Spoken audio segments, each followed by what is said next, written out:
Hey guys, just to see we've confirmed the news now that Sacha and Ngomazulu is going to be out for at least 8 weeks, probably 10 weeks. I just checked with John Dobson now. It looks like 10 weeks is what they're looking at.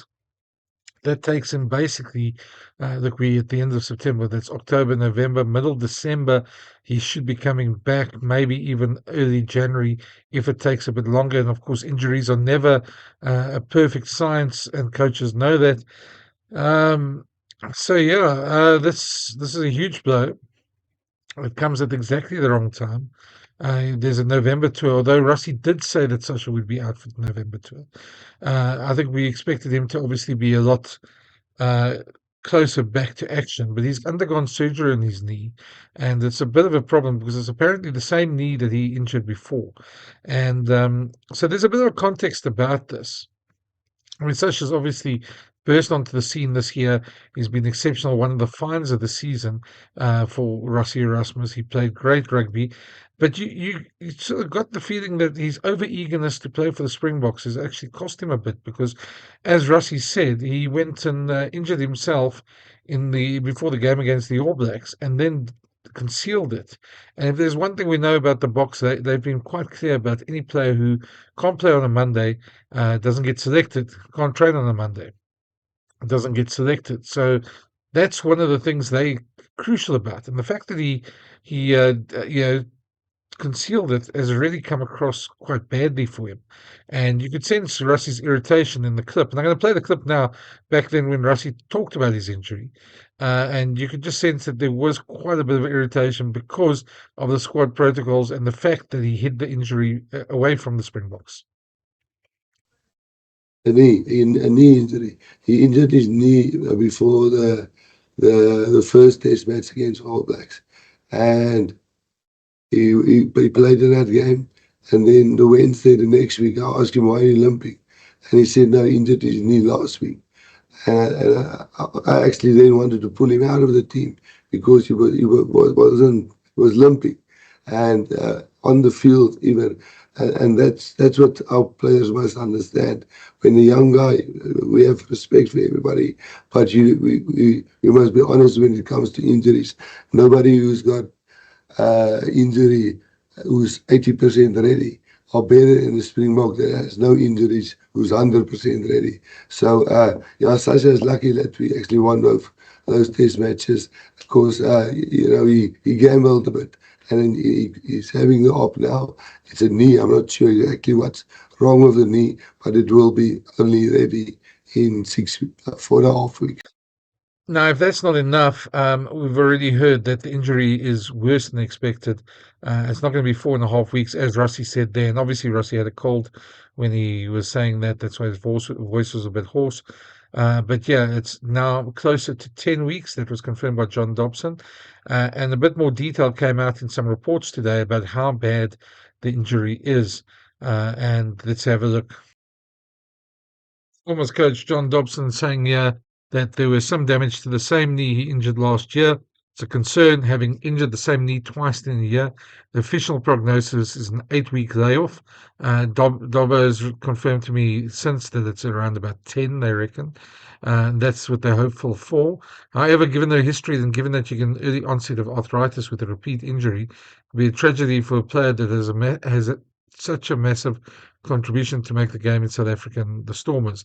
I suspect it'll be a couple of weeks longer than 8 weeks, and that he has confirmed. Last thing you want him to get some sort of arthritis or some career-threatening situation. We'll be very conservative with his return. Now, a couple of things on that, because that means, Sasha, if we say 10 weeks, and if they're going to be conservative, that's middle December. That's in the European season. That's when you come back. And whether they would risk him straight away, and Dobbo saying they're going to be very conservative with his return, tells me that it might take a bit longer. You might only see him back in January. Above this, you're going to wonder what sort of lasting damage it's done in terms of his relationship with Rossi Erasmus, because these type of things tend to be remembered by coaches. Not that I think Rossi keeps a grudge or anything. I just think that there's obviously he would have been I wouldn't say put in his place, but he would have been reprimanded in the way the Boks do, and I think he'll understand that what he did was wrong. Yeah, and that's a shame because he is a very very talented player. They obviously see him as a future Springbok captain, and it's not just me saying that. That's what Rossi said. Yeah, have a look what he said the other day about him. Coach, the more you get to work with Sacha, get to know him better and all that kind of thing, what have you made of him, and how far do you think this kid can go in terms of exploiting his natural talent? Yeah, interesting. He's been thrown. I think that's where sometimes one underestimate those SAA tours and one just look at the results. And for a team just to get together on those SAA tours, although they lost against Munster and Bristol, but getting those guys under a certain pressure with new coaches and Zondile Stick taking head coach there while we were playing in other venues and we were splitting the squads. You get to know the players. He trained with us with the Springboks there and full-on contact sessions, and you can see the character of the guy. And obviously we know him through our systems and our junior programs and his captaincy material. And then you put him in at fullback and as I think when Willie got injured, he came on, was I right? And he we only lost the game by a drop goal, and definitely not because of the way he played. So it would be lovely, like we're always trying to do, not to say that tier 1 teams, we don't respect them, but it's always nice to put a player in through a lot of experienced players or tier 2 team or tier 1 team with some experience around him. And I think we all were pleasantly surprised when we were down to 14 men with Lucanio playing 12 and him playing 10 in the second half. Not that Manie didn't play well. I think Manie also had glimpses of brilliance when we were down to 14 men from the second minute. But Sacha then next to Lucanio at 12 was also very interesting. And again, we almost recognize that it's Portugal tier 2 team who played away from home. But his natural talent, I think none of us sit here can argue about that. It's just how he takes the next steps and how we manage him and help him to take the next steps. I think he's got a bright future.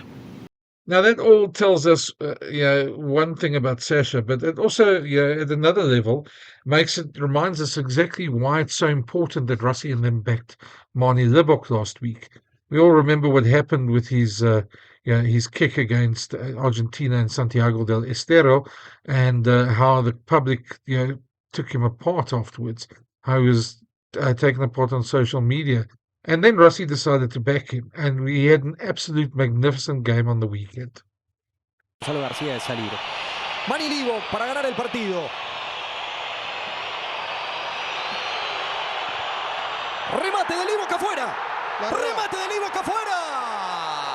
Desperdició la oportunidad. We had a team had a little laugh at a few of the memes and stuff that went around and had a look at it. And we see it as people who hasn't gone through that, hasn't felt that kind of pressure and doesn't know how tough it is. And we totally understand that people will criticize him and he takes it on the chin. And we all as a management team and as coaching staff will take it on the chin. But the only way to get a guy like him through this is to get back onto the horse and ride it till it's flat again. So and we certainly have made some plans. And the way we want to play Manie is integral this weekend. And then we've made some other plans with the goalkeeping as well, which hopefully will work. I was going to ask you on The Boks, of course, they had Jaden Hendrickson do the kicking. Cheslin Colby could also do the kicking as well. And since they took the goal kicking away from Manie, he was a different player in the Elspruit, and he played exceptionally well. Those long passes, the way the Boks wanted to play, the way they wanted to spread the ball around, he was certainly exceptional in terms of that.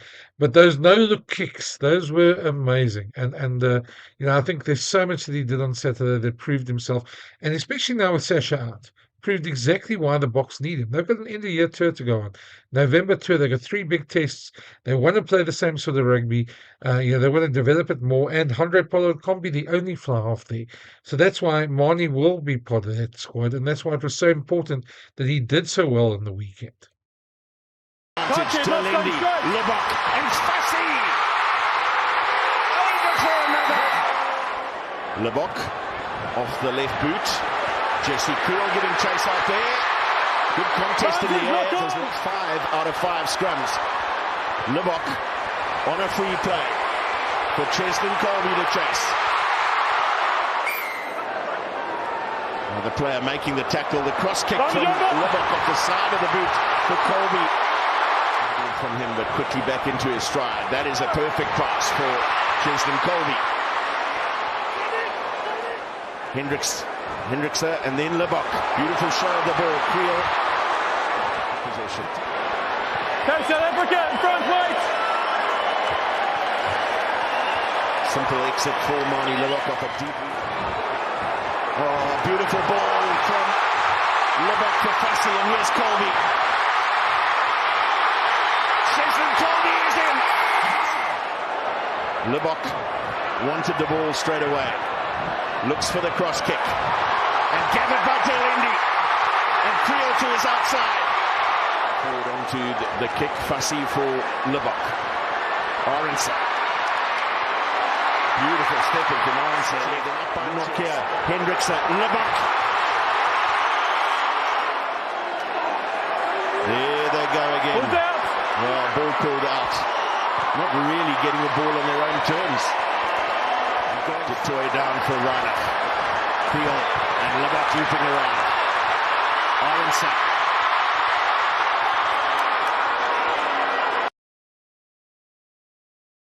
The other player we expect that if he stays fit, he will come into the mix as well for the November tour is obviously Jordan Hendrickse. So he's become a bit of a long-range kick or specialist. Not that he has become one; he's always been one. But he certainly in the last 2 weeks he put one up over in the Currie Cup final. We put up now, and then we put one over in the 2 over in the Sharks lost at Connacht at the sports ground. I know it's called something else now, but at that one. And he certainly showed that he can also play, and he can play fullback as well. So he's another option. Made his Springbok debut against Wales. We had a very nervy game, but he's certainly somebody they'll also be looking at. There's, of course, Sia Masuku as well. The Boks have shown they can probably use 1 or 2 other players as well if they want to. But I think, between Jordan, now that Sacha's out, Jordan, Andre and Manie will be the 3 flowers there. But certainly, Sacha is a big blow to them. And let's hope that the injury isn't serious and all those things that Dobbo worries about doesn't come true. And he's back sooner than we know. But I think I'm going to leave it here with Jordan's 3 kicks, just to remind us how far he can kick. And so let me know what you think. Who do you think should be the starting flower on in November in the 3 test series? Considering that it will be different conditions, it will be a lot more tactical kicking as well. And who you think should be given a chance as well. As always, please subscribe to the channel if you can, and let me know in the comments your thoughts as well. Thanks for watching. It's always great to do these little videos, and there'll be a lot more of them coming along. So thanks. Chat soon. You know what? The one player I did forget, and I must mention, I'll be terrible because I'm sure you'd mentioned in the comments that I had forgotten the guy, is Damian Willemse, who also returned to action this weekend. So he'll definitely also be an option at half, centre, and fullback. So Rossi's a bit spoiled for choices, and hopefully Damian gets through the next couple of weeks. Gets back to form and after being off with an injury. But he's certainly another player who can go there. Well, with that, I'll leave you with Jordan. Cheers.